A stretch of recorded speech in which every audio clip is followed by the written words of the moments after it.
love every moment of that, but it's really important for us, since we do the open book management, for you guys to really understand it. Not only understand kind of what we're talking about each week, but understand how you as individuals impact each component of that. So I want to go back through one more time through the finances and through the grip that we talked about this weekend to really focus in on now, like throwing an analogy on top of it to really show that you guys hopefully can kind of see the connections between it.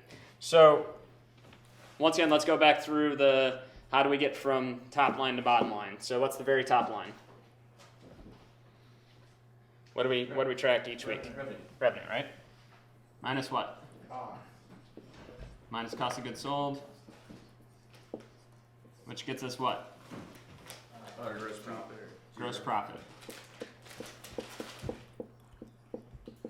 Minus what? Expenses. So minus expenses. And what makes up the biggest expense? Payroll. And beyond that, it's all the other overhead expenses. And that gets us net profit. Yay! All right, so essentially we've got positive, hopefully positive, hopefully positive. And then these are all going to be the negatives that kind of come out of things. So for Dennis, we'll go from finances into sports. And so this weekend the Rams played, right? The Rams scored.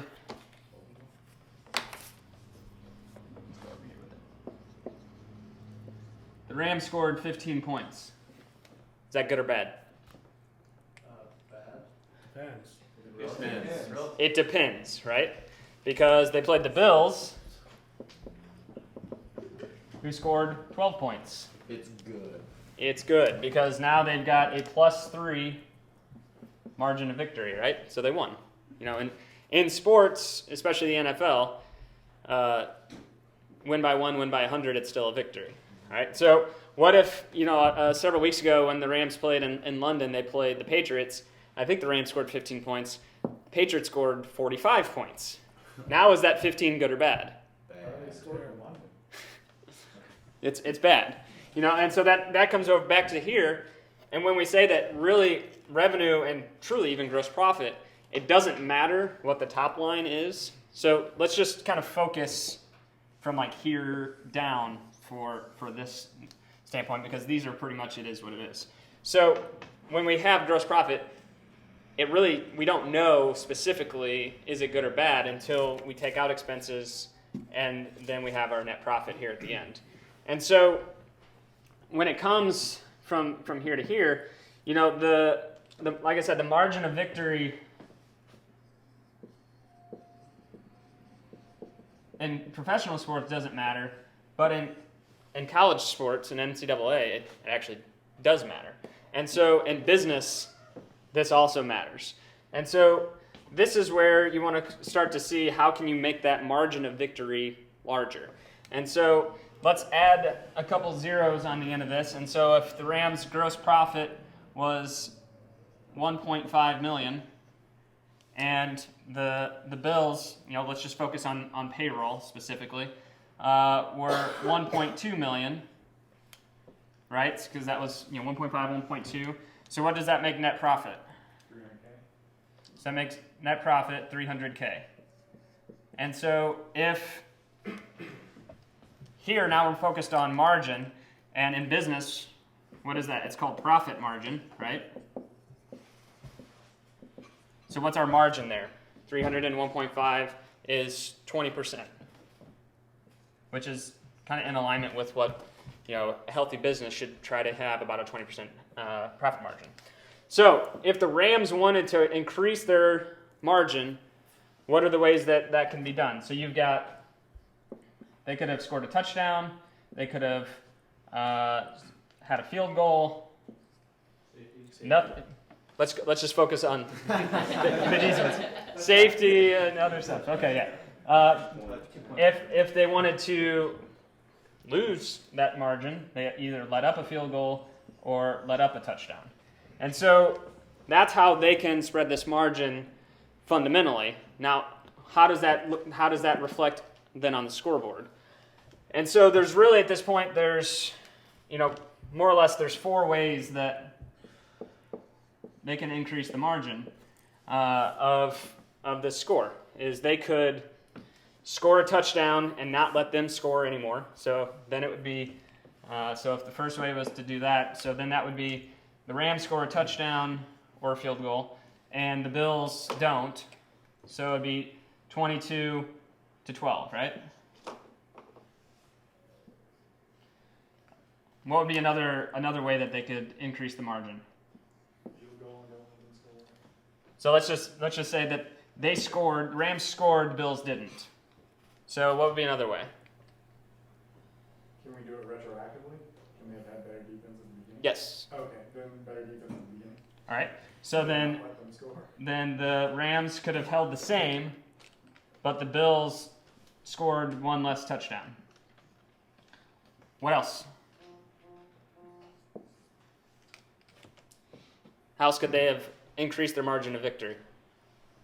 Not let them score at all. Let them score less, fewer points than what they score. Okay, so it could have. So here they remain the same. This was lower. So here, They could have scored more and held them out more. okay. So they could have, maybe the Rams could have scored a touchdown, and then the Bills could have only scored a field goal, right? And what else? One more way to increase the margin. Rams could have scored and held them to less points. Right? All different ways to increase this margin, which reflects to this the profit margin. Okay, so what does that reflect in business? So think now, the Rams score as our gross profit. And think of the Bills score as payroll. Okay? But what does payroll really reflect in this? Payroll is really... Dogs running on the second floor. Okay, what does payroll really reflect is expense, let me back this up. So it's really expense, which is really payroll, which, Ben, what did you say? Time. It's really time. Okay, so how this reflects out is if we all have, let's say, the work week of 48 hours. So that's come in at 8, leave at 6:30, half-hour lunch, more or less. Then let's say the average project takes 4 hours, and that means how many projects could you get done in a week? You get 12 projects done, right? And let's say the average gross profit of each of these projects was $1,000, just to make numbers really easy. So now let's call this. Actually, let's flip this up to make it even a little easier. So let's say that the average project takes 16 hours. And therefore, we have 3 projects. So now 3 projects times 1,000, that gets us to easy plus 3. All right, so now, if we wanted to increase our score, so increase our gross profit, but maintain expenses the same, how would we do that? Work more hours. Let's call hours as a constant. We can't work more hours. Increase the amount of projects we do within the allotted time. So in this case, we could, if we increase the number of projects or we increase Decrease the average of hours per project. so if we decrease the time it took, that would be this one, right? So if we kept the average price the same, so we kept gross profit constant, but we decreased time. So now let's say here, gross profit still the same. So we still do $1,000 per project, but now we decrease the time. So instead of 16 hours, it now takes 12 hours. So now it takes 12 hours here. So now If 48 is held constant, how many projects can we do? 4. So we can do 4 projects times gross profit remain the same, so times 1,000. So now we have a margin of $4,000, right? Okay, so let's extrapolate that to the other 3. On this one, what happens? Time remained the same, Yes. but we're charging more, which means we added value, right? So now instead of $1,000, maybe we're charging $1,500. So it's 3 times $1,500, which now gets us $4,500, right? Which is higher than 3. What about here? Gross profit went up. So here gross profit went up, but expenses, or time, remain the same. So here, gross profit went up, so we added more value, We either added a person or more time. and time went up a little bit. So time just went up a little bit, and gross profit went up more. So this would be, if gross profit went up more than what time went up, that means we maybe added a new project or new element to the, so like in messaging, if we've talked about adding components to it to make it more valuable, so we added sections or added more deliverables to it, which increases the value more than increases the time.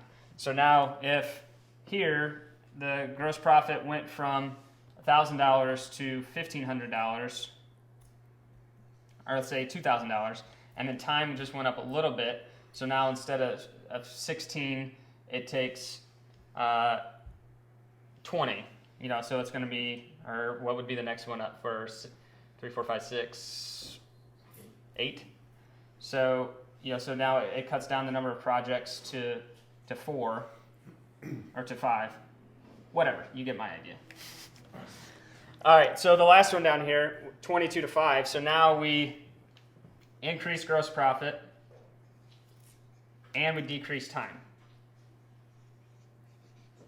So now we've risen the price to $2,000 because we've added value. But now instead of 16 hours, it takes us 12 hours. So we can get 4 projects in. So now it's 2,000 times 4, which would be 8,000. So what would be an example of a time of how we could do this in our business? Now let's go back through and apply examples to it. What would be a way that we could make something better in less time? We charge more for a daily project. Right, because it's a better project, right? The website is better, but it takes us less time. What's something that, we talked a little bit about if we add something to add a deliverable that makes the value grow. So if we add an example of in the messaging, if we added the piece of artwork that would go with it, and added deliverables that went with it, would make it better, take a little bit more time, but it doesn't scale as much. What would be an example of keeping gross profit, so the price the same, and decreasing time? What would be examples of that? Finding new, effective protocols to Right, adding just systems. fine-tuning the system. Right. So, maybe an example of this would be account managers setting meetings up far in advance so they don't have to spend an extra 15 minutes every week scheduling meetings, or having invoices automatically sent so they're not having to be on the phone calling customers to try to get paid. That's time decreased for the same amount of work. It also could be, here, gross profit goes up, so we're getting paid for the same amount of time. The found value competition we did a while back, what was a big component of that? Charging for things that we're doing. Right. So making sure that we invoice everything we're doing. So if we're already doing the work, it's already time that's being spent, but now we're getting money to do it. So now you can see there's 4 really easy ways that you can see how we can make this spread and make the margin of victory grow. And so this is how each of you impact the GRIP, that gross payroll per, gross profit per payroll each and every day. And there's different ways that you can do it. So there's at least 4 different ways that on a daily basis that you guys can impact this bottom line. Does that make sense? it's another kind of perspective of coming around at it. Questions or comments? This was really helpful. Kind of the analogy and stuff. It was real easy to follow. So, and real quick, the grip for if our payroll is 1.2 and our gross profit is 1.5, is that 1.2 divided by 1.5, or It's the spread divided by 1.5, so it'd be 300. So 300 divided by 1.5? So that would be the profit margin. So in our instance, if 1.2 is payroll and our gross profit was 1.5, it would technically be 1.2 divided by, or 1.5 divided by 1.2 divided by 1.5. Okay. But this is, So these aren't real numbers. So okay, yeah, I just want to make sure. So in theory, this, if 1.5 million was our gross profit, if we were going for a 2.0 grip, payroll would really be, 750,000. Gotcha. So, these are All right.